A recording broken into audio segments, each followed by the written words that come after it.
السلام عليكم ورحمة الله وبركاته. رب اشرح لي صدري ويسر لي أمري واحلل عقدة من لساني يفقهوا قولي.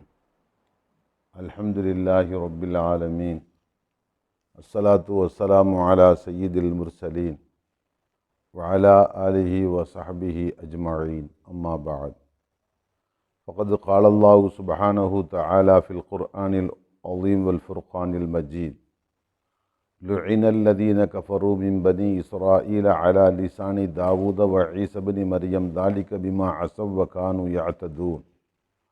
وقال رسول الله صلى الله عليه وسلم: مثل القائم في حدود الله والواقع فيه كمثل قوم استهموا على سفينة فصار بعضهم أعلاها وبعضهم أسفلها إلى آخر الحديث أو كما قال صلى الله عليه وسلم. அன்புமிக்க அருமை பெரியோர்களே, அன்பார்ந்த அருமை சகோதரர்களே, இஸ்லாத்தை மார்க்கமாக ஏற்றுக்கொண்ட முஸ்லீம்கள் அந்த இஸ்லாத்திற்கு சில கடமைகளை செய்ய வேண்டும் என்று நாம் பார்த்தோம். அதிலே அதிமுக்கியமான கடமை அந்த தீனுல் இஸ்லாத்தின் பக்கம் அழைப்பு கொடுக்க வேண்டும். இதற்கு தாவத் என்றோ அல்லது தாவா என்றோ நாம் சொல்கின்றோம். இந்த தாவத்து பணி என்பது பரந்த அர்த்தத்தை கொண்டது. குறிப்பிட்ட ஒரு வணக்கத்துக்கு மட்டும் மக்களை அழைப்பதற்கு தாவா என்று சொன்னாலும் அது மட்டுமே தாவா என்று சொல்ல முடியாது. அறவே தீனுல் இஸ்லாத்தை புரியாதவர்களுக்கு இஸ்லாத்தின் பக்கம் அழைப்பு கொடுப்பது இது முஸ்லீம் அல்லாதவர்களுக்கு பொருந்தும். அடுத்து முஸ்லீம்களாக இருக்கின்றார்கள், ஆனால் இஸ்லாத்தினுடைய வழிமுறைகளை பேணாமல் இருக்கின்றார்கள், அவர்களை பேணுவதன் பக்கம், இஸ்லாத்தை பேணுவதன் பக்கம் அழைப்பு கொடுக்க வேண்டும். இன்னும் சிலர் இஸ்லாத்தை ஏற்றுக்கொண்டிருப்பார்கள், ஆனால் இஸ்லாம் போதிக்கின்ற குணங்களை கடைப்பிடிக்காமல் இருப்பார்கள், அவர்களை அந்த குணங்களை கடைப்பிடிப்பதற்கு அழைப்பு கொடுக்க வேண்டும். இன்னும் சிலர் இஸ்லாத்தை ஏற்றுக்கொண்டு விட்டார்கள், ஆனால் இஸ்லாம் எதை ஏவுகிறதோ அதை செய்வது இல்லை, எதை தடுக்கிறதோ அதை விட்டு விலகுவதும் இல்லை. இப்படிப்பட்டவர்களுக்கு இஸ்லாம் ஏவுகின்றவற்றை கடைப்பிடிப்பதற்கும் இஸ்லாம் தடுக்கின்றவற்றை விட்டு விடுவதற்கும் அழைப்பு கொடுக்க வேண்டும். இதுவும் அழைப்பு பணியின் ஒரு அங்கமாக இருக்கிறது. அன்புக்குரியவர்களே, இதை குறித்து இந்த நன்மையை ஏவி நன்மையை செய்யாத மக்களுக்கு நன்மையை ஏவி செய்ய சொல்வதும், தீமையை விட்டு ஒதுங்காத மக்களுக்கு தீமையை சுட்டிக்காட்டி எச்சரித்து தீமையை விட்டு அவர்களை தடுப்பதையும் மார்க்கம் தாவாவுடைய ஒரு அங்கமாக சொல்கிறது. அதை பற்றி குறிப்பாக இன்று நாம் கொஞ்சம் விரிவாக சிந்தித்து பார்க்கின்றோம். அன்புக்குரியவர்களே, இன்று இந்த பணி, அதாவது நன்மையை ஏவி தீமையை தடுக்க வேண்டும் என்ற இந்த பணி சுத்தமாக அழிந்து விட்டது என்று கூட நாம் சொல்லலாம். அந்த அளவுக்கு இது சமுதாய மக்களால் கைவிடப்பட்டு விட்டது. நன்மையான காரியங்களை, மார்க்கம் ஏவுகின்ற நன்மையான காரியங்களை அந்த மார்க்கத்தை ஏற்றுக்கொண்ட மக்கள் செய்யாமல் இருக்கின்ற போது அதை பார்த்து மார்க்கவாதிகளுக்கு ரோஷம் ஏற்படுவதில்லை. மார்க்கம் தடுத்திருக்கின்ற பாவகாரியங்களை அதை ஏற்றிருக்கின்ற மக்கள் செய்ய முற்படுகின்ற போது மார்க்கவாதிகளுக்கு கோபம் வருவதில்லை.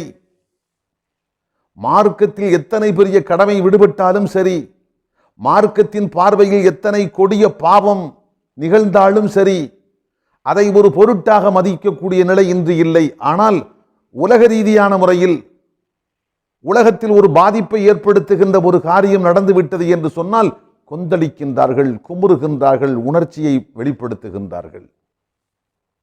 சாதாரணமாக வீடுகளிலேயே பாருங்கள், சாதாரணமாக வீடுகளில் பெற்ற பிள்ளைகள் மார்க்க அடிப்படையில் தவறான காரியங்கள் செய்கின்ற போது அதை பெரிதாக யாரும் கருதுவதில்லை. அது திருத்தப்பட வேண்டும், அது பேரிழப்பை ஏற்படுத்தும், ஆகவே அவரை மாற்றி அமைக்க வேண்டும் என்று பெரும்பாலும் பெற்றோர்கள் கருதுவதில்லை. ஆனால் உலக ரீதியான தவறான காரியங்களை பிள்ளைகள் செய்கின்ற போது தாயும் தந்தையும் பொங்கி எழுகின்றார்கள். ஒரு பிள்ளை பள்ளிக்கூடத்தில் படித்துக் கொண்டிருக்கிறது. சில நாட்கள் பள்ளிக்கூடத்துக்கு போக மறுக்கிறது என்று வைத்துக் கொள்ளுங்கள். புலம்பி தவிக்கின்றார்கள், புலம்புகின்றார்கள். என் பிள்ளை பள்ளிக்கூடத்துக்கு போவதில்லை.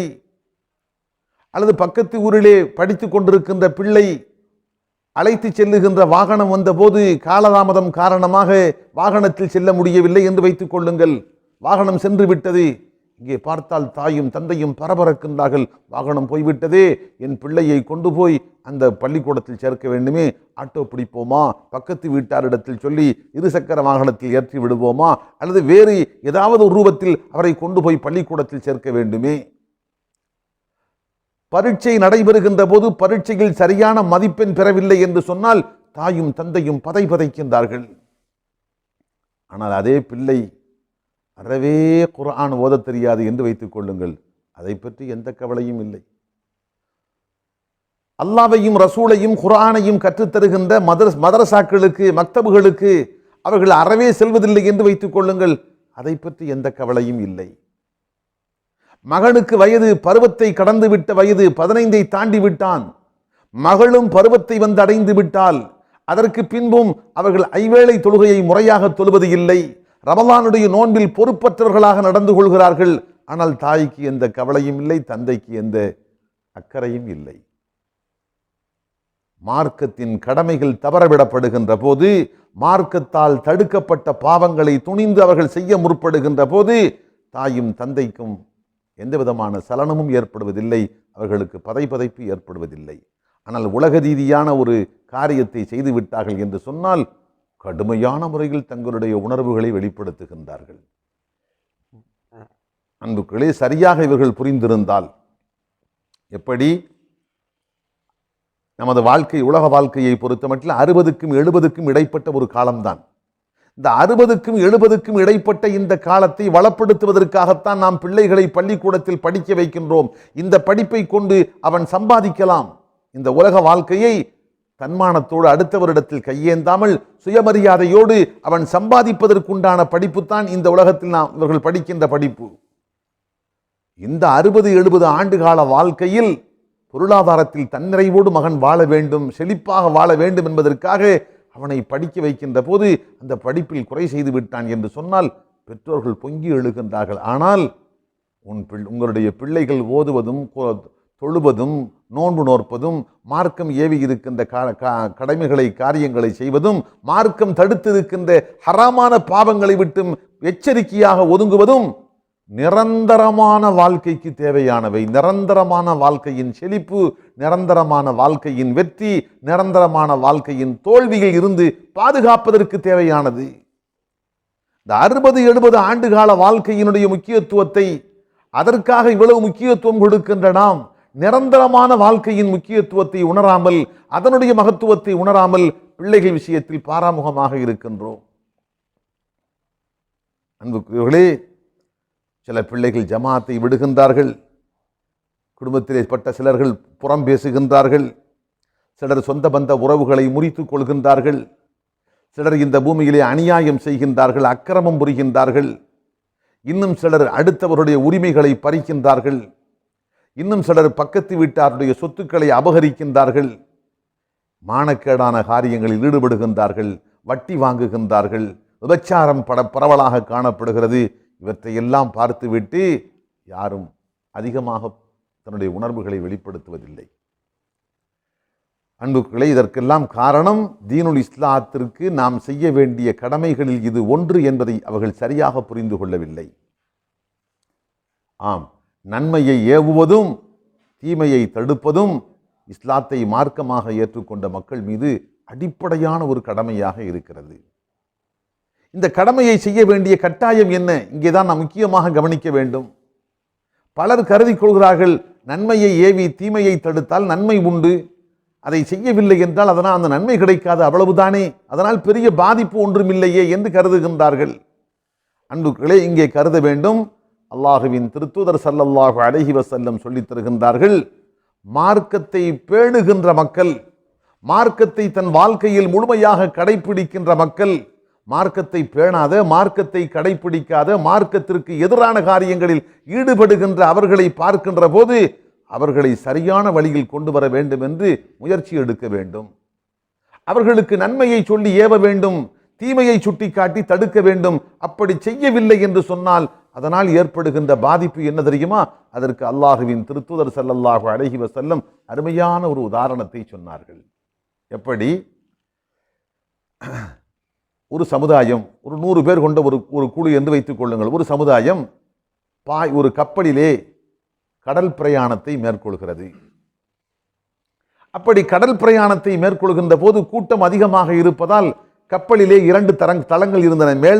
மேல்தளம் கீழ்த்தளம் என்று 2 தளங்கள் இருந்தன. அதிலே ஒரு பாதி பேர் மேல்தளத்திலேயும் மறுபாதி கீழ்த்தளத்திலேயும் இருந்தார்கள்.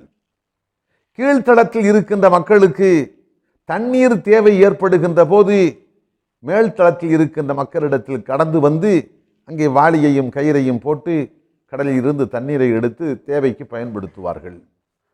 இந்த நிலையில் கீழ்த்தளத்தில் இருக்கின்ற மக்கள் பார்க்கிறார்கள், நாம் அடிக்கடி மேலே போகின்ற காரணத்தால் மேல்தளத்தில் இருக்கின்ற மக்களுக்கு துன்பம் ஏற்படுகிறது, அவர்கள் சிரமப்படுகின்றார்கள். நாம் ஏன் மேலே செல்ல வேண்டும்? கீழேயே நாம் இருக்கின்ற கீழ்த்தளத்திலேயே கப்பலுடைய ஒரு அடியில் இருக்கின்ற ஒரு பலகையை பெயர்த்து எடுத்து விட்டால் அடியில் தண்ணீர் தானே இருக்கிறது, அங்கிருந்து நாம் தண்ணீரை எடுத்து பயன்படுத்தி கொள்ளலாம். அப்படி எடுத்தால் மேல்தளத்துக்கு சென்று அவர்களுக்கு தொல்லை கொடுக்க வேண்டிய தேவை ஏற்படாது என்று கருதி கோடாரியை எடுத்து கீழ்த்தளத்தில் இருக்கின்ற பலகையை பெயர்ப்பதற்காக வேண்டி அவர்கள் அந்த கோடாரியை கொண்டு வெட்டுகின்றார்கள் வைத்துக் கொள்வோம். சப்தம் கேட்கிறது. மேல்தளத்தில் இருக்கின்ற மக்களுக்கு தெரிகிறது கீழ்த்தளத்தில் இருக்கின்ற மக்கள் தண்ணீர் தேவையை பூர்த்தி செய்வதற்காக வேண்டி அடித்தளத்தில் ஒரு பலகையை பெயர்த்தெடுக்கின்றார்கள் என்று தெரிகிறது. ஆனால் பேசிக்கொண்டார்கள், நமக்கென்ன அதை பற்றி? அவர்கள் பலகையை பெயர்த்தெடுக்கின்ற போது தண்ணீர் உள்ளே வந்தால் அவர்கள் தானே மரணம் அடைவார்கள், அதை பற்றி நமக்கென்ன வந்து விட்டது என்று தங்களுக்கு ஒரு பாதிப்பும் இல்லை என்று கருதி கொண்டு அவர்கள் மௌனமாக இருந்தால், அமைதியாக இருந்தால் என்ன பாதிப்பு ஏற்படும்? பலகையை பெயர்த்தெடுக்கின்ற போது கடல் நீர் உள்ளே நுழைந்து முதலிலே அடித்தட்டில் இருந்த அவர்கள் மூழ்குவார்கள். அதற்கடுத்து கப்பல் எங்கே போய் கொண்டிருக்கிறது? இந்த கப்பலுடைய உயரம் என்னவோ அது போன்று 1000 மடங்கள் ஆழமாக இருக்கக்கூடிய ஆழ்கடலிலே போய் கொண்டிருக்கிறது, நடுக்கடலிலே போய் கொண்டிருக்கிறது. கப்பல் மூழ்கும் போது முதலாக அவர்கள் மரணம் அடைவார்கள். அடுத்து தண்ணீர் மேலே ஏறுகின்ற போது மேல்தட்டில் இருக்கின்ற இவர்களும் தான் மரணத்தை சந்திக்க வேண்டும். ஒட்டுமொத்தமாக கப்பல் ஆழ்கடலிலே மூழ்கி போய்விடும். அப்படி என்றால் இவர்கள் என்ன செய்ய வேண்டும்? அல்லாஹுவின் திருத்தூதர் ஸல்லல்லாஹு அலைஹி வஸல்லம் சொன்னார்கள், ஃபைன் தரகூஹும் வமா அராது ஹலகு ஜமீஆ. கீழ்த்தளத்தில் இருக்கின்ற மக்கள் செய்கின்ற காரியத்தை கண்டுகொள்ளாமல், அவர்களை தடுக்க முற்படாமல் அமைதியாக இருந்தார்கள் என்று சொன்னால் அவர்களும் அழிந்து போவார்கள், மேல்தட்டில் இருக்கின்ற இவர்களும் அழிந்து போவார்கள். ஆனால் அதற்கு மாற்றமாக வயின் அகது, மேல்தட்டில் இருக்கின்ற மக்கள் ஓடி சென்று கீழ்த்தட்டில் இருக்கின்ற அவர்களை அடியிலே இருக்கின்ற பலகையை பெயர்த்தெடுக்காதீர்கள், அதனால் உங்களுக்கும் அழிவு எங்களுக்கும் அழிவு என்று சொல்லி அவருடைய கரங்களை பிடித்து தடுத்து நிறுத்தினால் அவர்களையும் பாதுகாப்பார்கள், தங்களையும் பாதுகாத்துக் கொள்வார்கள். அல்லாஹுவின் திருத்தூதர் ஸல்லல்லாஹு அலைஹி வஸல்லம் அருமையான உதாரணத்தை சொன்னார்கள். அன்புகளே, இன்று ஒரு சமுதாய அமைப்பில் நாம் எல்லாம் கூட்டாக சேர்ந்து வாழுகின்றோம் என்று சொன்னால் அவர்தானே தவறு செய்கின்றார், அதனால் அவருக்குத்தானே பாதிப்பு, நாம் அந்த தவறை செய்யவில்லையே, அதனால் நமக்கு எந்த பாதிப்பும் இல்லையே என்று ஒருவன் கருதினால் அறியாமையின் வெளிப்பாடு. அது அறியாமை, மார்க்கத்தை சரியாக புரிந்து கொள்ளாத அறியாமையின் வெளிப்பாடு. அல்லாஹுவின் திருத்தூதர் ஸல்லல்லாஹு அலைஹி வஸல்லம் சொல்லித் தருகின்றார்கள், இல்லை, ஒரு சமுதாயத்தை சார்ந்த நீங்கள் அத்தனை பேரும் ஒரே கப்பலில் ஆழ்கடலில் பயணம் மேற்கொள்ளுகின்ற பயணிகளை போன்றவர்கள். கப்பலுக்கு ஒரு ஆபத்து, கப்பலுக்கு ஒரு பேராபத்து என்று வந்துவிட்டால் கப்பலின் அடித்தட்டில் இருக்கின்ற மக்கள் மட்டும், அல்லது கப்பலிலே பாதிப்பை ஏற்படுத்தி யார் ஆபத்தை உண்டாக்கினார்களோ அவர்களுக்கு மட்டுமல்ல ஏற்படுகின்ற அழிவு என்பது, அந்த பாதிப்பை ஏற்படுத்தாமல் சம்பந்தமே இல்லாமல் மௌனமாக இருந்த அவர்களும் சேர்ந்துதான் அழியப் போகின்றார்கள். அதே போன்றுதான் ஒரு சமுதாயத்தில் ஒரு பாவம் நடந்து கொண்டிருக்கிறது, ஒரு தீமை நடந்து கொண்டிருக்கிறது, நமது கவனத்துக்கு கொண்டு வரப்படுகிறது.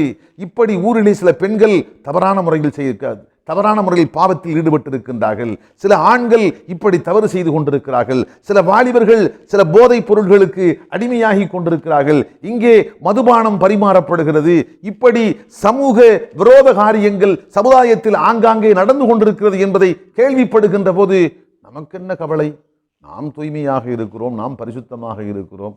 அவர்கள் தவறு செய்தால் அதற்காக நமக்கென்ன என்று கருதினால், அதற்காக நமக்கு ஒரு பாதிப்பு இல்லை என்று ஒருவன் கருதினால், கப்பலிலே மேல்தட்டில் இருப்பவர் கீழ்த்தட்டில் இருக்கின்ற அவர் கப்பலை மூழ்கடிக்கின்ற காரியத்தை செய்கின்ற போது அதனால் நமக்கென்ன வந்துவிடப் போகிறது, அவருக்குத்தானே பாதிப்பு என்று கருதி கொண்டு மௌனமாக இருந்தால் அது எத்தனை மூடத்தனத்தினுடைய அறியாமையினுடைய வெளிப்பாடு என்று சொல்வோமோ அது போன்றுதான் இது. ஆம் அன்புக்குகளே, அல்லாஹுவின் திருத்தூதர் ஸல்லல்லாஹு அலைஹி வஸல்லம் இந்த உதாரணத்தின் மூலமாக மிக கடுமையாக எச்சரிக்கின்றார்கள். அல்லாஹுவின் தூதர் இன்னொரு செய்தியை சொன்னார்கள். அதாவது சமுதாயத்தில் தீமைகள் நடக்கின்ற போது நல்லவர்கள் அதை பார்த்து கொண்டு மௌனமாக இருக்கின்றார்கள் என்றால் அது சாபத்தினுடைய அடையாளம் என்றார். சபிக்கப்பட்ட சாபத்துக்குண்டான செயலுடைய அடையாளம் என்று சொன்னார்கள். ஏன்? இஸ்ரவேல் சமுதாயம் மூசா நபியை ஏற்றுக்கொண்டு இந்த உலகத்தில் வாழ்ந்தார்களே இஸ்ரவேலர்கள், அவர்கள் எப்படி அழிவை சந்தித்தார்கள் என்பதை அல்லாஹுவின் திருத்துதர் ஒரு முறை இப்படி விளக்கி சொன்னார்கள். இன்ன அவ்வளமா தஹலன் நக்சு அலா பனி இஸ்ராயில், இஸ்ரவேல் சமுதாயம் மூசா நபி இந்த உலகத்தில் வாழ்ந்த போது முழுக்க முழுக்க தீன்தாரிகளாக இருந்தார்கள். அல்லாஹ் விரும்புகின்ற முறையில் அல்லாஹ்வுடைய தூதர் காட்டிய வழியில் சரியான முஸ்லிம்களாக வாழ்ந்து கொண்டிருந்தார்கள். ஆனால் எப்போது மூசா நபி இந்த உலகத்தை விட்டு சென்றார்களோ படிப்படியாக தடம் புரள ஆரம்பித்தார்கள். அந்த புரண்ட தடம் புரண்டு போன அவர்களுக்கு ஆரம்பமாக எப்படி வழிகேடு ஆரம்பமானது, தவறான பாதைகள் எப்படி உள்ளே செல்ல துவங்கினார்கள், ஆரம்பம் எப்படி? அல்லாஹுவின் தூதர் சொன்னார்கள், ஒரு மனிதன் தவறான காரியத்தை செய்வான். கான ரஜுலு எல்கர் ரஜுல, ஒரு மனிதனை சகோதரனை சந்திப்பான். அப்போது இவனோ அல்லாஹ் தடுத்திருக்கின்ற ஒரு பாவ காரியத்தில் இவன் ஈடுபட்டு கொண்டிருப்பான். ஏதோ வைத்துக் கொள்ளுங்கள், குடித்துக் கொண்டிருக்கிறான், அல்லது சூதாடி கொண்டிருக்கிறான், அல்லது வட்டி தொழில் செய்து கொண்டிருக்கிறான், விபச்சார குற்றம் புரிகின்றான், ஏதோ மார்க்கத்தில் தடுக்கப்பட்டிருக்கின்ற ஒரு பாவகாரியத்தை செய்து கொண்டிருக்கின்ற நிலையில் ஒரு சகோதரன் அவனை பார்க்கிறான். பார்த்தவுடன் சொல்லுவானாம், இத்தகில்லா, சகோதரனே நீ அல்லாஹுவை பயந்து கொள், வதஅமா தஸ்னஉ பிஹி, நீ செய்கின்ற பாவத்தை விட்டுவிடு, இது அல்லாஹுவால் தடுக்கப்பட்ட பாவம், அல்லாஹுவால் தடுக்கப்பட்ட பாவம், இந்த பாவத்தை செய்யாதே, விட்டுவிடு என்று சொல்லி முதல் நாள் பார்த்தவுடன் அவனுக்கு போதனை செய்வானாம். உடனே என்ன செய்வான் அவன்? கேட்டுவிடலா யஹிலுலக, இது உனக்கு ஹலால் இல்லை என்று எச்சரிப்பான். அவன் சொன்னவுடன் அவன் விட்டுவிடலாம். அடுத்து மறுநாள் மீண்டும் அதே நண்பனை சந்திக்கின்றான். நேற்று நாம் அவனுக்கு எச்சரிக்கை செய்தோமே அதே குற்றத்தை இப்போது மறுபடியும் செய்து கொண்டிருக்கிறான். இப்போது நாம் என்ன செய்ய வேண்டும்? நேற்றே நான் உனக்கு எச்சரித்தேனே, செய்யக்கூடாது என்று நான் தடுத்தேனே, மறுபடியும் இன்று திரும்ப அந்த காரியத்தை செய்கின்றாயே, நான் உன்னிடத்தில் பேச மாட்டேன், நான் உன்னோடு உறவாட மாட்டேன், உன்னோடு நான் சேர்ந்திருக்க மாட்டேன் என்று தன்னுடைய வெறுப்பையும் அதிருப்தியையும் காட்டிவிட்டு அந்த இடத்தை விட்டு அவன் வெளியேற வேண்டும். அப்படி நடந்து கொண்டான் என்று சொன்னால் அது சரியான அணுகுமுறை. ஆனால் அல்லாஹுவின் தூதர் சொன்னார்கள், இஸ்ரவேல் சமுதாயத்தில் எப்படி நடந்தார்கள் தெரியுமா? நேற்று சொன்னோம், முடிந்தது, இன்று அதே காரியத்தை அவன் செய்து கொண்டிருக்கிறான் என்றால் நாம் என்ன அதை பற்றி பெரிதாக எடுத்துக்கொள்ள என்று சொல்லிவிட்டு அவனோடு சேர்ந்து அமர்வது, அவனோடு சேர்ந்து உண்பது, அவனோடு சேர்ந்து பானங்களை பருகுவது, இவற்றில் எந்த விதமான வித்தியாசத்தையும் காட்ட மாட்டார். நாம் தடுத்த அந்த குற்றத்தை மறுபடியும் செய்கின்றானே, ஆகவே சேர்ந்து அமர்கின்ற, சேர்ந்து உண்ணுகின்ற, சேர்ந்து பேசுகின்ற அந்த காரியத்தை தடுக்க வேண்டும், நிறுத்தி கொள்ள வேண்டும் என்று கருத மாட்டார்கள். நேற்று சொன்னேன், என் பொறுப்பு முடிந்தது, இன்று அதை பற்றி எனக்கு கவலை இல்லை என்று சொல்லிவிட்டு என்றும் போல் சகஜமாக அவர்களோடு பேசுவார்கள், பழகுவார்கள், அவர்களோடு உணவருந்துவார்கள், இப்படி இருப்பார்கள். இப்படி ஆனவுடன் அல்லாஹு ரப்புல் ஆலமீன் அவர்களுக்கு கொடுத்த கைமேல் பரிசு, கைமேல் தண்டனை என்ன? ஃபலம்மா ஃபஅலு ذلك லரபல்லாஹு குலூப பஅதிஹிம் பிபஅதின், அல்லாஹ் சிலருடைய உள்ளங்களை மற்றும் சிலருடைய உள்ளங்களை போன்று மாற்றிவிட்டான். என்ன பொருள்? இந்த பாவத்தில் ஈடுபடுகின்றார்களே அவர்களுடைய உள்ளம் எப்படி பாவத்தில் மோகம் கொண்டிருக்கிறதோ அதே போன்று நேற்று பாவத்தை தடுத்துவிட்டு இன்று அந்த பாவத்தை அவர்கள் செய்ய முற்படுகின்ற போது கண்டும் காணாமல் மௌன சாட்சிகளாக ஊமை சாட்சிகளாக பார்த்து கொண்டிருக்கிறார்களே இவர்களையும் அந்த பாவத்தின் மீது மோகம் கொண்டவர்களாக அல்லாஹ் இவர்களையும் மாற்றுகிறார். சில மற்றும் அந்த பாவம் செய்கின்றவருடைய மனநிலை என்னவோ அதே மனநிலையை போன்று அல்லாஹ் இவர்களுடைய மனநிலையை மாற்றுகிறான். இது அல்லாஹ் கைமேல் கொடுக்கின்ற தண்டனை. சொல்லிவிட்டு அல்லாஹுவின் திருத்தூதர் ஒரு குர்ஆனுடைய திருவசனத்தை ஓதி காண்பித்தார்கள். என்ன வசனம்? லுஇனல்லதீன கஃபரு மின் பனி இஸ்ராயீல். இஸ்ரவேல் சமுதாயத்தில் நிராகரிப்பு செய்த அவர்கள் லுஇனு சபிக்கப்பட்டு போனார்கள். மூசா நபிக்கு பின்பாக தடம் புரண்டார்களே, தடம் புரண்ட மக்களை பார்த்து கொண்டு மௌனமாக இருந்தார்களே, இந்த இரண்டு சாரார்களை பற்றி அல்லாஹ் குறிப்பிடுகின்றான். இஸ்ரவேல் சமுதாயத்தில் நிராகரிப்பு செய்கின்ற அந்த மக்கள் சபிக்கப்பட்டு போனார்கள். யார் மூலம்? அலா லிசானி தாவூத வ ஈஸா இப்னு மரியம். அதற்கு பின்பாக வந்து ஹதரத் தாவூத் அலைஹிஸ்ஸலாம் அவர்கள் நாவின் மூலமாக சபிக்கப்பட்டார்கள். அல்லாஹ்வுடைய சாபம் உங்களுக்கு இறங்கட்டுமாக. மரியத்தின் மைந்தர் ஹதரத் ஈஸா அலைஹிஸ்ஸலாம் அவர்களுடைய திருநாவின் மூலமாக சபிக்கப்பட்டு போனார்கள். அல்லாஹ்வுடைய சாபம் உங்களுக்கு இறங்கட்டுமாக என்று. என்ன காரணம்? ஏன் சபிக்கப்பட்டு போனார்கள்? நபிமார்களுடைய திருநாவால் சபிக்கப்படுகின்ற மோசமான நிலைக்கு ஏன் இவர்கள் தள்ளப்பட்டார்கள்? அல்லாஹ் 3 விஷயங்களை சொல்றான். ஒன்று, வதாலிக்கு இது ஏன்னு சொன்னால் பிமா அசவ், அவர்கள் அல்லாஹ்வுக்கு மாறு செய்தார்கள். 1. 2, வகானு யஅதூன், வரம்பு மீறி நடந்தார்கள். 2. 3, கானு லா யதனாஹவுன அன் முன்கரின், செய்கின்ற தவறான காரியத்தை ஒருவருக்கொருவர் தடுத்து கொள்ளாமல் அமைதியாக பார்த்து கொண்டிருந்தார்கள். நீ மதுக்குடி எனக்கென்ன, நீ விபச்சாரம் செய் எனக்கென்ன, நீ வட்டி வாங்கு, நீ போதைப் பொருள் எதை வேண்டுமென்றாலும் செய், நேற்று நான் சொல்லிவிட்டேன், இனி சொல்ல வேண்டிய அவசியம் எனக்கில்லை என்பதை போன்று ஒருவர் செய்கின்ற பாவத்தை அடுத்தவர் பார்த்து தடுக்காமல் மௌன சாட்சிகளாக ஊமைகளாக இருந்து கொண்டிருந்தார்கள். இதுதான் இரு பெரும் நபிமார்களுடைய நாவின் மூலம் சபிக்கப்பட்ட சாபத்துக்குரிய ஜீவன்களாக இஸ்ரவேல் சமுதாயம் மாறுவதற்கு அடிப்படை காரணமாக ஆனது என்று அல்லாஹு ரப்புல் ஆலமீன் குறிப்பிடுகின்றான். இந்த திருவசனத்தை அல்லாஹுவின் திருத்தூதர் ஸல்லல்லாஹு அலைஹி வஸல்லம் ஓதி காண்பித்தார்கள். பின்னரும் தொடர்ச்சியாக இந்த வசனத்தை ஓதி காண்பித்தார்கள். நமக்கு இதோடு போதும். இப்படியெல்லாம் சொல்லிவிட்டு அடுத்த அருமை நாயகம் ஸல்லல்லாஹு அலைஹி வஸல்லம் தன்னுடைய உம்மத்துகளுக்கு சொன்னார்கள், இஸ்ரவேல் சமுதாயம் அப்படி நடந்தது, அல்லாஹ்வுடைய சாபத்துக்கு இலக்கானது, நபிமார்கள் நாவு வழியாக சாபத்தை பெற்றார்கள், அதற்கு இன்ன காரணம் என்றெல்லாம் சொல்லிவிட்டு இந்த விளக்கத்தை முன்வைத்து தன்னுடைய உம்மத்துகளுக்கு அல்லாஹ்வின் தூதர் பாடம் சொன்னார்கள், படிப்பினை பெற சொன்னார்கள். எப்படி? என் அருமை உம்மத்துகளே, கல்லா வல்லாஹி லதஅமுருன பில் மஅரூஃப் வ லதன்ஹவுன அனில் முன்கர், நீங்கள் ஒருபோதும் அவர்களை போன்று நடக்கக்கூடாது.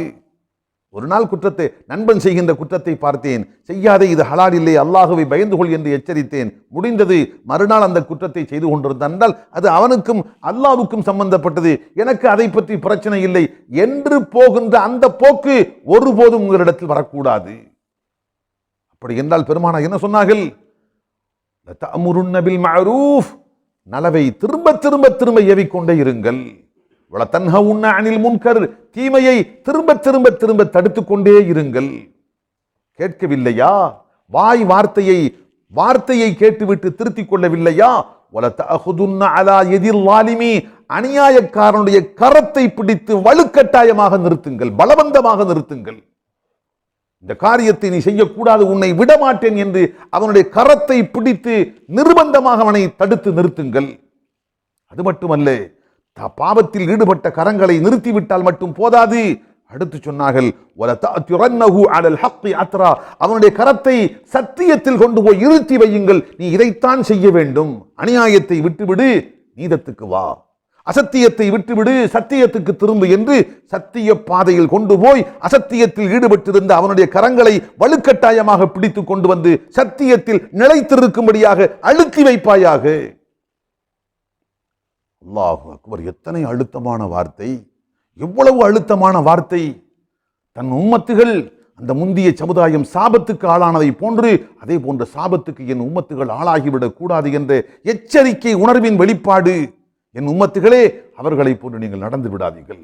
உங்களுடைய நண்பர்களோ, உங்களுடைய உறவில் பட்டவர்களோ, உங்களுக்கு அறிமுகமானவர்களோ உங்களுடைய பார்வையில் மார்க்கத்துக்கு புறம்பான பாவத்தில் ஈடுபட்டிருந்தால் அல்லது அல்லாஹ் ஏவி இருக்கின்ற கட்டாய கடமைகளை புறக்கணித்து விட்டு உதாசீனப்படுத்தி விட்டு உங்களுடைய பார்வையில் தென்பட்டால் பொறுத்துக் கொள்ளாதீர்கள்.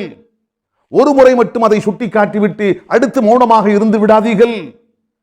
திரும்ப திரும்ப திரும்ப பார்க்கும் போதெல்லாம் ஏவிக்கொண்டே இருங்கள், நீ இந்த கடமையை செய்ய வேண்டும். ஐவேளை தொழுகையை நீ உதாசீனப்படுத்துகின்றாய், தொழு தொழு தொழு. காணும் போதெல்லாம் சொல்லிக் கொண்டே இருங்கள், நீ போதைப் பொருளுக்கு அடிமையாகி இருக்கிறாய், எச்சரிக்கின்றேன் எச்சரிக்கின்றேன், போதையை தவிர்த்துக்கொள். திரும்ப திரும்ப திரும்ப தடுத்துக் கொண்டே இருங்கள். ஒரு கட்டம் வருகிற போது இவன் சொல்லால் திருந்த மாட்டான் என்றால் செயலை காட்டுங்கள், பலவந்தமான அவனை மாற்ற முற்படுங்கள். காரணம், என் உம்மத்துகளுக்கு இஸ்ரவேல் சமுதாயம் நபிமாருடைய நாவால் சபிக்கப்பட்டு சாபத்துக்குரிய ஜீவன்களாக ஆனதை போன்ற ஒரு இழிநிலை என் சமுதாயத்துக்கு வரக்கூடாது என்ற அச்ச உணர்வின் காரணமாக அல்லாஹுவின் திருத்தூதர் ஸல்லல்லாஹு அலைஹி வஸல்லம் குறிப்பிடுகின்றார்கள். ஆக அன்புகளே, தீனுல் இஸ்லாத்தை ஏற்றுக்கொண்ட முஸ்லிம்கள் தீனுல் இஸ்லாத்திற்கு செய்ய வேண்டிய கடமைகளில் ஒரு முக்கியமான கடமை, அல்லாஹ் எவற்றை ஏவி இருக்கின்றானோ அவற்றை செய்யாத மக்களுக்கு அவற்றை செய்ய சொல்லி அழைப்பு கொடுக்க வேண்டும். தீனுல் இஸ்லாம் தடுத்திருக்கின்ற காரியங்களை யார் செய்கின்றார்களோ அவர்களுக்கு அந்த காரியங்களை சுட்டிக்காட்டி அவற்றை செய்யக்கூடாது என்று அழைப்பு கொடுக்க வேண்டும். இதுவும் அழைப்பு பணியின் அதிமுக்கியமான ஒரு அங்கம். அதை கட்டாயம் செய்ய வேண்டும், கட்டாயம் செய்ய வேண்டும். காரணம், அவர்கள் செய்கின்ற பாதிப்பால் அவர்கள் மட்டும் பாதிக்கப்பட்டு போவதில்லை. ஆழ்கடலில் கப்பல் மூழ்கின்ற போது அடித்தட்டிலே பலகையை பெயர்த்தெடுத்தவன் மட்டுமல்ல மூழ்கி போவது, ஒரு பாவம் செய்யாமல் மேல்தட்டில் அமைதியாக இருந்தானே அவனும் சேர்ந்துதான் ஆழ்கடலுக்குள்ளே மூழ்கி போவான். அவனும் தான் மூச்சடைத்து மரணத்தை சந்திப்பான். அதனால் அல்லாஹுவின் திருத்தூதர் ஸல்லல்லாஹு அலைஹி வஸல்லம், ஒரு சமுதாயத்தில் வாழுகின்ற நீங்களெல்லாம் ஒரே தளத்திலே பயணம் செய்கின்ற, ஆழ்கடலின் மேல் மிதந்து கொண்டிருக்கின்ற ஒரு பாய்மரக் கப்பலில் பயணம் செய்கின்ற ஒரே நிலையை பெற்றவர்களை போன்று, ஆகவே அடுத்தவர் தானே செய்கின்றார், நமக்கென்ன என்று வாளாவிருந்து விடாதீர்கள் என்று அல்லாஹுவின் திருத்தூதர் எச்சரிக்கின்றார்கள். மற்றொரு செய்தியை பார்க்கிறோம். அருமை நாயகம் ஸல்லல்லாஹு அலைஹி வஸல்லம் குறிப்பிடுகிறார்கள், சமுதாயத்தில் நன்மையை ஏவி தீமையை தடுக்கின்ற இந்த பணியை நாம் செய்யாவிட்டால் என்ன பாதிப்பு என்பதை நேரடியாக சொன்னார்கள் பெருமானார். மாமின் ரஜுலின் யகூனு ஃபீ கௌமின், ஒரு மனிதன் ஒரு சமுதாயத்தில் இருக்கின்றான், வாழுகின்றான். அந்த சமுதாயத்தில் யஅமலு ஃபீஹிம் பில் மஆசி, சில பாவங்கள் நடந்து கொண்டிருக்கிறது, ஏதோ சில பாவங்கள். இப்போது யக்திரூன அலா அன் யுகையிரு அலைஹி, நடைபெறுகின்ற பாவத்தை தடுத்து நிறுத்தி மாற்றி அமைக்க முடியும் ஒருவனுக்கு. இந்த மனிதன் நினைத்தால் சம்பந்தப்பட்ட மனிதனிடத்தில் சென்று அவனுக்கு போதனை செய்தோ அல்லது அவனை எச்சரித்தோ பலவந்தமான முறையிலோ அவனை திருத்த முடியும், மாற்ற முடியும் என்று இருக்கிறது. அப்படி இருந்தும் தன்னால் அவனை திருத்துவதற்கு சக்தி உண்டு, மாற்றுவதற்கு தன்னால் முடியும் என்று சக்தி இருந்தும் வலா யுகையிரூன, அவனை மாற்றவில்லை என்று சொன்னால் அல்லாஹுவின் தூதர் சொன்னார்கள், இல்லா அஸாபஹுமுல்லாஹு மின்ஹு பி இகாபின் கப்ல அன் யமூது, மாற்றாமல் பார்த்து கொண்டிருந்தார்களே இவர்களெல்லாம் மௌத்தாகுவதற்கு முன், மரணமாகுவதற்கு முன் அல்லாஹ்வுடைய தண்டனை இவர்களை வந்து அடைந்தே தீரும். பாவம் செய்கின்ற அவனுக்கு மட்டுமல்ல, பாவத்தை பார்த்து கொண்டிருந்தானே, நடைபெறுகின்ற பாவத்தை தடுக்க முடியும் என்று சக்தி இருந்தும் தடுக்காமல் மௌனமாக பார்த்து கொண்டிருந்தானே, அவனுக்கும் அவன் மரணத்துக்கு முன்பாக அதற்கான தண்டனையை அனுபவிக்காமல், அந்த தண்டனையால் பாதிக்கப்படாமல் உலகத்தை விட்டு வெளியேற முடியாது. மௌத்துக்கு முன்பாக அல்லாஹ்வுடைய தண்டனையை கண்டிப்பாக சந்திப்பார்கள் என்று அல்லாஹுவின் தூதர் எச்சரித்தார்கள். இன்னும் எந்த அளவுக்கு சொன்னார்கள், அல்லாஹு அக்பர். பெருமானாருடைய வார்த்தையை பார்த்தால், நெஞ்சை நிமிர்த்தி அஞ்சா நெஞ்சத்தோடு பாவத்தை தடுப்பதற்கு நெஞ்சை நிமிர்த்தி துணிச்சலாக செயல்பட வேண்டும் என்று வலியுறுத்துகின்றார்கள். வெறும் சுட்டி காட்டுவது மட்டுமல்ல, இதை பாருங்கள் வார்த்தையை, இதா ரஅய்த உம்மத்தி தஹாபு அன் தகூல லில் லாலிமி யா லாலிம் ஃபகத் உத்திஅ மின்ஹும். என் சமுதாயத்தை இந்த நிலையில் நீங்கள் கண்டால், எந்த நிலையில்? ஒரு அக்கிரமக்காரனை பார்த்துவிட்டு, ஒரு அநியாயக்காரனை பார்த்துவிட்டு, அடே அநியாயக்காரா, அக்கிரமம் செய்கின்றவனே என்று சொல்வதற்கு அஞ்சினால் முடிந்தது, அவருடைய மார்க்கம் அத்தனையும் விடைபெற்று விட்டது. அவர்களிடத்தில் மார்க்கம் இல்லை, மார்க்கம் விடைபெற்று விட்டது என்று பொருள். அப்படி என்றால் என்ன? வாய்மையான மூமீன், உண்மையான ஒரு தீன்தாரி, அநியாயம் செய்கின்றவன், அக்கிரமம் புரிகின்றவன், அவன் யாராக இருக்கட்டும், அக்கிரமம் புரிகின்றவனே, அநியாயம் செய்கின்றவனே என்று அவனை பார்த்து எச்சரிப்பதற்கு தயங்காமல் நெஞ்சுறுதி பெற்றிருக்க வேண்டும் என்று அல்லாஹுவின் திருத்தூதர் குறிப்பிடுகின்றார்கள். அக்கிரமக்காரனை பார்த்து அக்கிரமக்காரன் என்று சொல்வதற்கு என்ன அச்சம்? அநியாயம் புரிகின்றவனை பார்த்து அநியாயக்காரனை நிறுத்து என்று சொல்வதற்கு நீ ஏன் தயங்குகின்றாய்? இன்னும் சொல்ல போனால் மார்க்கத்தின் பார்வையில் ஒரு சமுதாயம் அழிந்து நாசமாவதற்கு தீயவர்கள் செய்கின்ற தீமை என்பதை விட ஒரு சமுதாயம் இறைவனுடைய கோபத்தையும் சாபத்தையும் தண்டனையையும் பெற்று அழிந்து போவதற்கு அடிப்படை காரணம் அந்த சமுதாயத்தில் பட்ட தீயவர்கள் பாவிகள் செய்கின்றார்களே தீமைகள் பாவங்கள் என்பதை விட அந்த தீமைகளை தீயவர்கள் செய்கின்ற போது அதை தடுப்பதற்கு சக்தி இருந்தும் அதை தடுக்காமல் ஊமையாக மௌனமாக பார்த்து கொண்டிருக்கிறார்களே நல்லவர்கள். இந்த நல்லவர்களுடைய மௌனம்தான் அந்த சமுதாயத்தை அழித்து நிர்மூலமாக்குகிறது. இந்த வார்த்தையை நன்றாக நாம் புரிந்து கொள்ள வேண்டும், நன்றாக விளங்க வேண்டும். நமக்கு சக்தி இல்லாமல் இருந்த அது விஷயம் வேறு. ஃபிரௌனுடைய காலத்தில் கொடுங்கோலன் மிருக பலம் கொண்ட இராணுவத்தை கையிலே வைத்திருந்தான். இஸ்ரவேல் சமுதாயத்தால் எதிர்க்க முடியாத ஒரு நிலை இருந்தது. அந்த நிலையில் அவனை தட்டி கேட்க முடியவில்லை. ஆகவே அல்லாஹு ரப்புல் ஆலமீன் இவர்களை மீட்டெடுத்து இவர்களை பாதுகாப்பான எல்லையில் கொண்டு போய் சேர்ப்பதற்காக நபியை அனுப்பி கொடுத்தான். ஆனால் நாம் சொல்வது அப்படியல்ல. நம்மால் சம்பந்தப்பட்ட குற்றவாளியை எச்சரித்து திருத்த முடியும். அவனோடு எதிர்த்து மோதுவதற்கோ வார்த்தையால் வார்த்தையாடுவதற்கோ நமக்கு பலம் இருக்கிறது, சக்தி இருக்கிறது. நெஞ்சத்திலே அஞ்சா துணிச்சலை அல்லாஹ் கொடுத்திருக்கின்றான். இத்தனைக்கு பின்பாக கோழைகளை போன்று மௌனமாக இருக்கிறோம். அல்லது நமக்கு என்ன தேவை? நாம் எல்லோரிடத்திலும் நல்ல பேர் வாங்க வேண்டும். சிலர் அப்படியும் இருக்கிறார்கள். எல்லோரிடத்திலும் நல்ல பேர் வாங்க வேண்டும் என்பதற்காக கயவர்களை பார்த்தும் மௌனமாக இருக்கின்றார்கள். சமூக விரோதிகளை பார்த்தும் மௌனமாக இருக்கின்றார்கள். ஆம், இது மார்க்கம் விரும்புகின்ற ஒரு போக்கல்ல. சுருக்கமாக சொன்னால், தீயவர்கள் செய்கின்ற தீமை சமுதாயத்தை அழித்து விடாது. அதை தடுப்பதற்கு சக்தி இருந்தும் மௌனமாக ஊமைகளாக பார்த்து கொண்டிருக்கிறார்களே நல்லவர்கள். அந்த நல்லவர்களுடைய அமைதி மௌனம் சமுதாயத்தை அழித்து நாசமாக்கிவிடும் என்பதை நாம் இங்கே புரிந்து கொள்ள வேண்டும். அதனால் தான் அல்லாஹுவின் திருத்தூதர் ஸல்லல்லாஹு அலைஹி வஸல்லம் குறிப்பிட்டார்கள், நல்லவர்களே நன்மையை ஏவிக்கொண்டே இருங்கள், தீமைகளை தடுத்து கொண்டே இருங்கள், அதில் யாரோடும் நீங்கள் சமரசம் செய்து கொள்ள வேண்டாம். அன்புக்குள்ளே இந்த இடத்தில் அடுத்த ஒரு முக்கியமான செய்தியை நாம் சிந்தித்து பார்க்கிறோம். சரி, நன்மையை ஏவ வேண்டும், தீமையை தடுக்க வேண்டும். நன்மை என்றால் எது, தீமை என்றால் எது, அதை தெரிந்தால் தானே.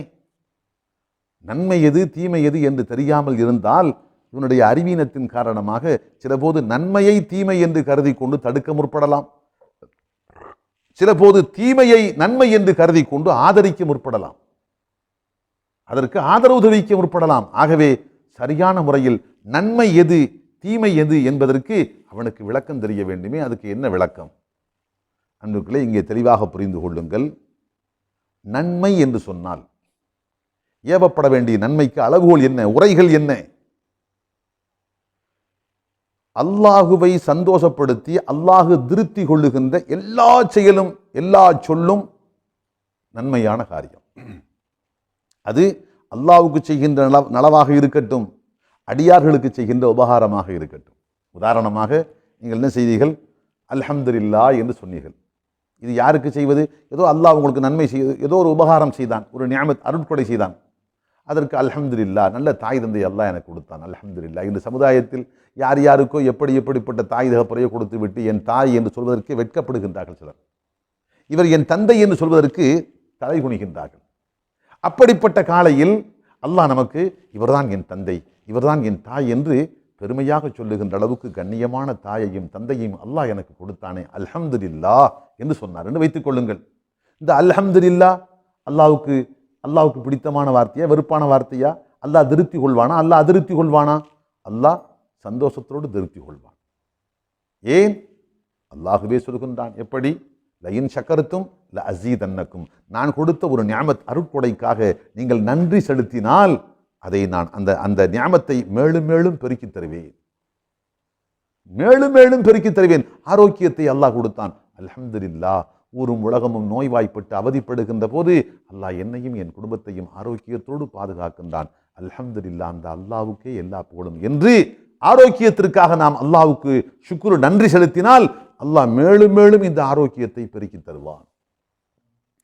இது அல்லாஹ்வுக்கு நாம் அல்லாஹ்வுக்கு செய்கின்ற காரியம். இன்னும் சில போது ஒரு மனிதனுக்கு செய்கின்ற நன்றி. ஒரு மனிதன் ஏதோ ஒரு உதவி செய்தான், அவனை பார்த்து சொன்னோம், ஜஸாக்கல்லாஹ், அல்லாஹ் உங்களுக்கு சிறந்த கூலி தருவானாக.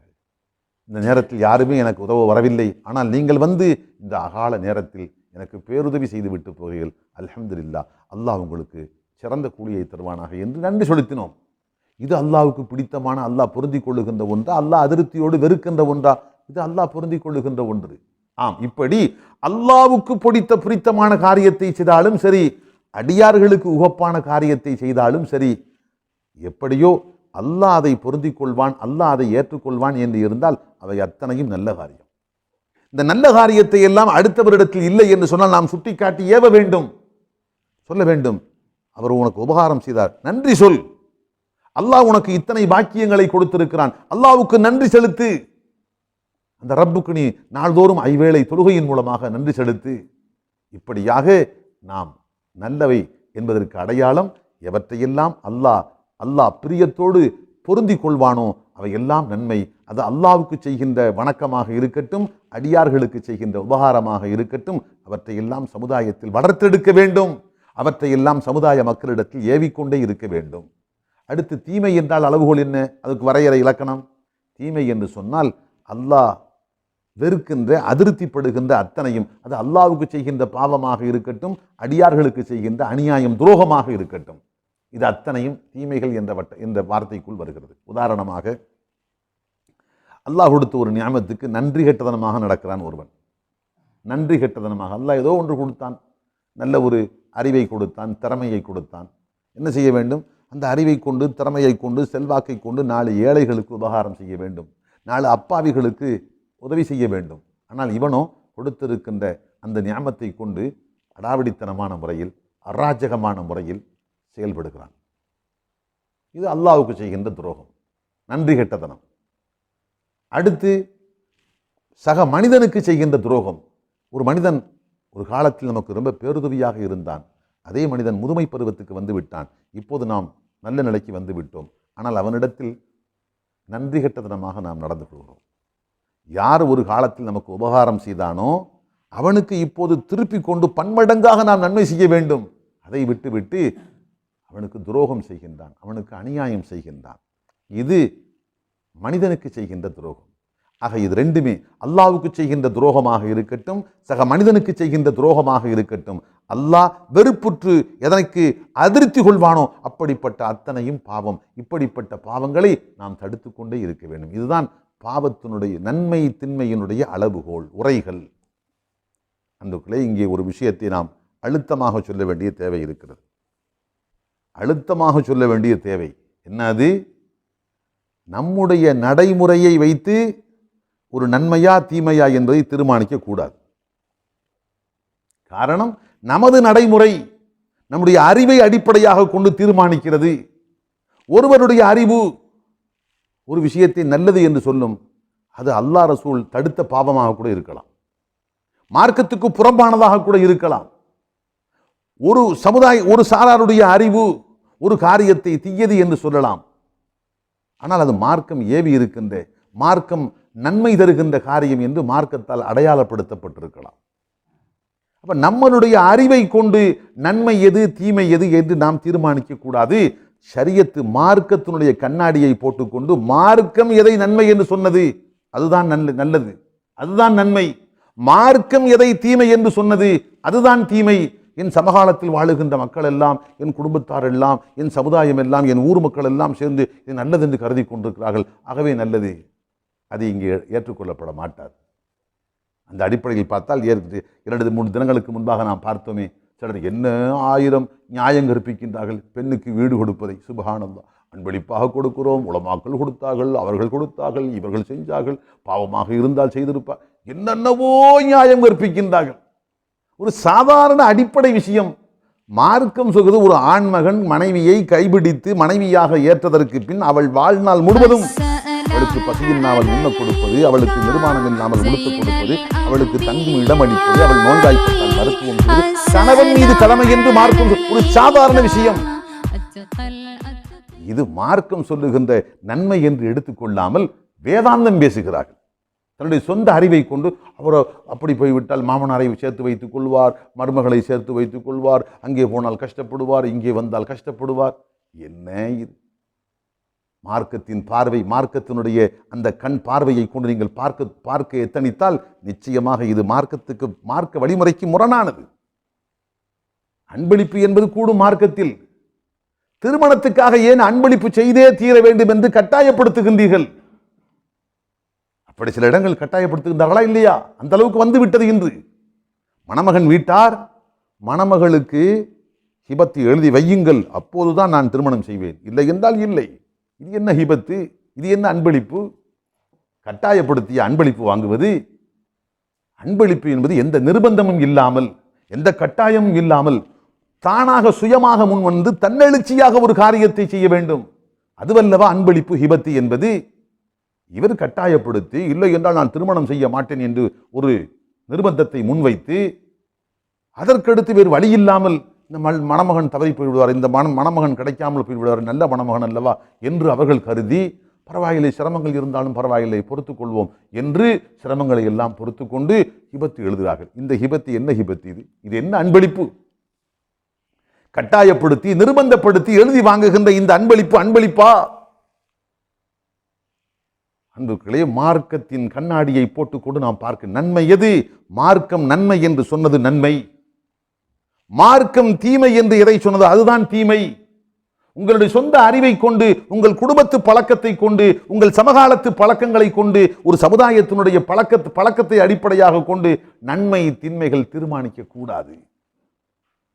அதே போன்று பார்க்கிறோம். என்று கல்யாணம் செய்தவன் மணமகன் குழந்தை பெறுகிறான். பிரசவம் நடக்கிற போது தலை பிரசவமா, முதல் பிரசவம் மனைவி வீட்டார் தான் பொறுப்பேற்க வேண்டுமா என்பது இன்றைய நிலையில் குறைந்தது ஒரு நல்ல மருத்துவமனைக்கு சென்று ஒரு குழந்தை ஒரு பிரசவத்தை பார்க்க வேண்டும் என்று சொன்னால் ஒரு 50,000 இருந்து 1 லட்சம் ரூபாய் வரைக்கும் வரும். ஒரு தஞ்சாவூரிலோ திருச்சியிலோ போய் நல்ல ஒரு மருத்துவமனையில் மகப்பேறு குழந்தைக்கு மகளுக்கு பிரசவம் பார்த்து விட்டு நாம் திரும்ப தாயையும் சேயையும் நலமோடு நாம் திரும்ப அழைத்து கொண்டு வர வேண்டும் என்று சொன்னால் குறைந்தது 50,000 இருந்து 1 லட்சம் வரைக்கும் செலவாகிறது. என்ன ஊர்பழக்கம்? தலை குழந்தை என்றால் அந்த மாமியாரோடு தான் செய்ய வேண்டும். என்ன அநியாயம்! நீ பெறுகின்றாய் பிள்ளை, நீ தானே செலவு செய்ய வேண்டும். நீ பெறுகின்ற பிள்ளை உனக்காக பெற்றெடுக்கின்றால், நீ கொடுத்த பிள்ளை அந்த பிள்ளை உனக்காக பெற்றெடுக்கின்றால், உன் வாரிசை பெற்றெடுக்கின்றால் ஏன் அடுத்தவர் தலையில் கொண்டு போய் பிரசவ செலவை கட்டுகின்றாய்? இது எந்த வகையில் நல்லதாக இருக்க முடியும்? இதற்கு 4 பேர் நியாயம் கற்பிக்கிறோம். அதெல்லாம் சரிதான். அன்புகளே, மார்க்கத்தினுடைய பார்வையில் இவர்கள் நல்லது தீயதை முடிவு செய்யவில்லை.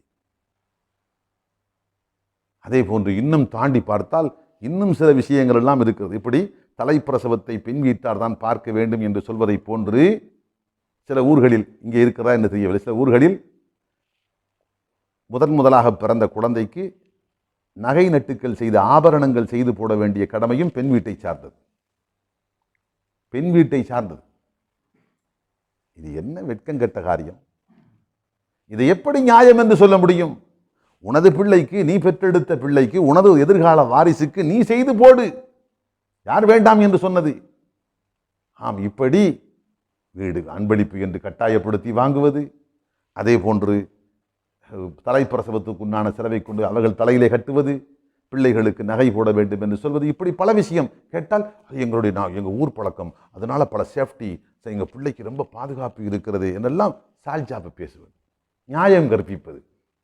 இப்படி கற்பிக்கப்படுகின்ற இதற்கு மார்க்கத்தில் எந்த மரியாதையும் இல்லை, எந்த முக்கியத்துவமும் இல்லை. அல்லாஹ் ரசூலுடைய மார்க்கம் என்ன சொல்கிறது அதைத்தான் நாம் ஏற்றுக்கொள்ள வேண்டும். ஆம் அன்புக்குள்ளே, இன்னும் சொல்ல போனால் எந்த அளவுக்கு இந்த சமுதாயத்தினுடைய பழக்க வழக்கம் முத்தி போய்விட்டது தெரியுமா? முஸ்லிம்களில் என்று ஒரு சாரார் பெண்கள் தங்களுடைய மேலே அணிகின்ற புர்காவை அகற்றிவிட்டு சகஜமாக பழக வேண்டும் என்று சொல்லுகின்ற அளவுக்கு இன்று வந்து விட்டார்கள். அது அவர்கள் பார்வையில் நல்லதாக என்ன என்னுடைய உயிருக்குயிரான நண்பன், அதனிடத்தில் போய் முகத்தை மூடுகிறாயே சொல்கிறான். மானங்கெட்ட ரோசங்கெட்ட இந்த கணவன் சொல்கிறான், எப்படி என்னுடைய உயிருக்குயிரான நண்பன், அவனுடைய முகத்தை, அவனுக்கு போய் என் முகத்தை மூடுகின்றாய்? நஊது பில்லாஹ்.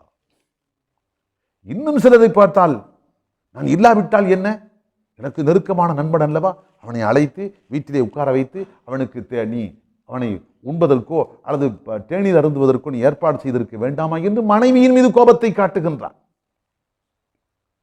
தான் இல்லாத போது தன் நண்பனை வரவழைத்து தன் நண்பனுக்கு இது போன்ற காரியங்களை செய்திருந்தால் நல்லது என்று கணவன் கருதுகின்றான். ஏற்றுக்கொள்ள முடியுமா? அன்புகளே, இன்னும் சிலரை பார்க்கிறோம், வட்டி சார்ந்த தொழிலை செய்துவிட்டு அபரிமிதமாக சந்திப்பதை சாமர்த்தியமாக கருதுகிறார்கள். வட்டி சார்ந்த தொழிலை, இன்னும் சொல்லப்போனால் பேங்க்லே ஃபிக்ஸட் டெபாசிட், 5 வருஷத்துக்கு நான் எடுக்க மாட்டேன், 10 வருடத்துக்கு இவ்வளவு தொகை எடுக்க மாட்டேன் என்று சொல்லிவிட்டு அந்த வரக்கூடிய அந்த 10 வருஷத்துக்கு பின்பாக இது டபுள் 2 மடங்காக மாறிவிடும், போடுகின்ற 50 லட்சம் 1 கோடியாக மாறிவிடும் என்று சொன்னால் அதை நல்லது என்று கருதுகிறார்கள். சொல்ல முடியுமா? இன்னும் சிலரை பார்த்தால், தாடி என்ன இப்போ என்ன பிள்ளைகளுக்கு அவசியம், தாடி இந்த வயசுல தேவையில்லையே, அது ஒரு 40, 60, 70 வயசுக்கு பின்பாக தாடி தேவை, இப்போதே தாடி வைத்து கோலத்தில் முதுமை கோலத்தை காட்டுவதா? அவர்களுடைய மனம் சொல்வது, தாடி இல்லாமல் பிள்ளை இருப்பதுதான் நல்லது. நிர்பந்தம் வழுக்க, அவன் தாடி வைத்தான் நிர்பந்தமாக வலுக்கட்டாயமாக எடுத்துக்கொண்டு போய் நாவிதர்களிடத்தில் வைத்து தாடியை எடுக்க சொல்கிறார் சில தந்தைமார்கள். இந்த கொடுமையை யாரிடத்தில் போய் சொல்ல? முஹம்மது ரசூலுல்லாஹ் ஸல்லல்லாஹு அலைஹி வஸல்லத்திய சுன்னத்தை அவன் இளம் வயதாக இருந்தும் அதை கடைபிடிக்கின்றான். இந்த அறிவீனமான தந்தை, மூடத்தனத்தினுடைய மொத்த உருவமாக இருக்கின்ற இந்த தந்தை அவனை கொண்டு போய் சரூனிலே உட்கார வைத்து அந்த தாடி எடுக்க சொல்கிறான். அவனுக்கு அது நலமாக தெரிகிறது. அதே போன்று பெண்களை பார்க்கிறோம், திடீரென்று குடும்பத்தில் ஒரு நெருக்கடி வந்து விட்டதென்றால் நகையை அள்ளிக்கொண்டு ஒரே ஓட்டம் ஓடுகிறார்கள். எங்கே? வட்டி கடன் பெறுவதற்காக. நகையை அடமானம் வைத்து விட்டு வட்டி கடன் பெறுவது. கேட்டால் சொல்லுவார்கள், நாம் சொல்கிறோம் 10 பவுனை அடமானம் வைத்து விட்டு வாங்குகின்ற அந்த காசு, அதற்கு பகரமாக அதில் 1 பவுனை மட்டும் எடுத்து விற்றுவிட்டு அந்த விற்ற காசை கொண்டு தேவையை முடித்துக் கொள்ளுங்கள். அல்லாஹ் நிச்சயமாக ஹராமான வட்டிக்கு போகக்கூடாது என்று நீங்கள் விற்பனை செய்த காரணத்தால் அல்லாஹ் மீண்டும் அதை வாங்குவதற்கு அல்லாஹ் உங்களுக்கு வாய்ப்பு தருவான் என்று நாம் சொல்கிறோம். ஆனால் அவர்கள் சொல்வார்கள், இல்லை வித்துட்டமாக்கு அதை வாங்க முடியாது, வித்துட்டா வாங்க, ஆனால் 10 பவுனையும் கொண்டு போய் நகையை வட்டிக்கு வச்சுட்டோமாக்க அதை மனசு உறுத்தும், எப்படியாச்சும் அந்த வட்டியை கட்டிவிட்டு முதலையும் அசலையும் கட்டிவிட்டு நம்ம திருப்பிடுவோம். நல்லதாக கருது. நகையை கொண்டு போய் பேங்கிலே அடமானம் வைத்து விட்டு வட்டி கடன் பெறுவதை நல்லதாக கருதுகின்றார்கள். அன்புகளே, ஷரியத்தை மார்க்கத்தின் பார்வையில் நன்மை எது? அதுதான் நன்மை. மார்க்கத்தின் பார்வையில் தீமை எது? அது தீமை. நம்முடைய சொந்த அறிவை கொண்டு, பல குடும்பத்து பழக்கத்தை கொண்டு, ஊர் பழக்கத்தை கொண்டு, ஊர் பழக்கம் 300 வருடங்களாக பாரம்பரியமாக நாங்கள் பேணி வருகிறோம். நீ 300 அல்ல 3000 வருடமாக பாரம்பரியமாக நீ பேணி வந்திருந்தாலும் அதற்கு மாற்றமாக ஷரியத்து மார்க்கம் சொல்வது என்றால் ஷரியத்து சொல்வதுதான் சரியான செய்தி. நம்முடைய கருத்தை ஆழ குழி தோண்டி அடியில் புதைக்க வேண்டும்.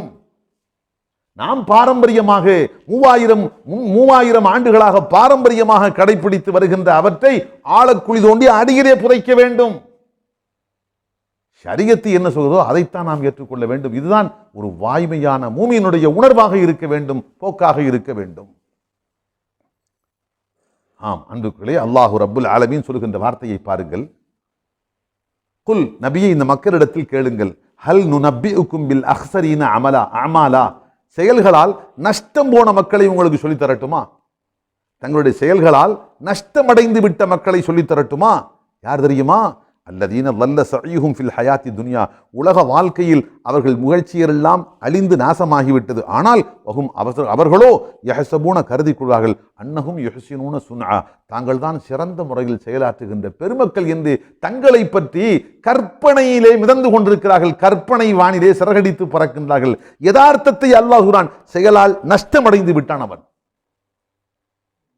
நமது ஊரில் தான் நடந்து கொண்டிருக்கிறது. நாங்கள் ரொம்ப ஊரில் உலகத்தில் யாருமே செய்யாத ஒரு பாரம்பரியத்தை ஏற்படுத்தி நாங்கள் பாதுகாத்து கொண்டிருக்கிறோம். எங்களுடைய குடும்பத்தில் உள்ள பெண் பிள்ளைகளை எல்லாம் நாங்கள் பாதுகாத்து கொண்டிருக்கிறோம்.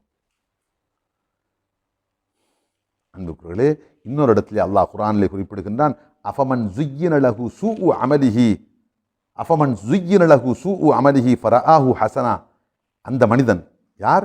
தன்னுடைய தீய செயலை அவனுக்கு அலங்கரித்து காட்டப்படுகிறது. ஆகவே ஃபரஆஹு ஹஸனா, அதை நல்லதாக கருதுகின்றான். இன்னல்லாஹ யுதில்லு மன் யஷா வ யஹ்தி மன் யஷா.